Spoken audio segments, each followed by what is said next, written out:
આ બાજુ શેરખાન પણ શિયાળ બાબા પાસે પહોંચી ગયો હતો. શેરખાન, તમે એક દયાળુ, નેક અને ન્યાયપ્રિય રાજા છો. તેથી મારી સિદ્ધિ પછી મેં જે પણ ફળ પ્રાપ્ત કર્યું હતું તે હું તમને આપું છું.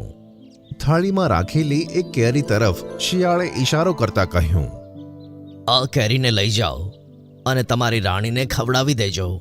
પછી તમને સંતાન પ્રાપ્તિ જરૂર થશે. આભાર શિયાળ બાબા.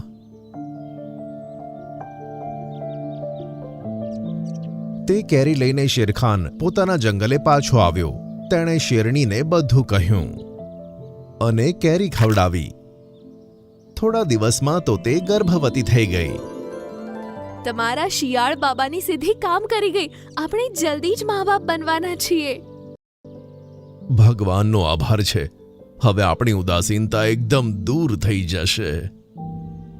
અને શેરણીને એક બચ્ચું પેદા થયું. આખા જંગલમાં ખુશીનો માહોલ થયો.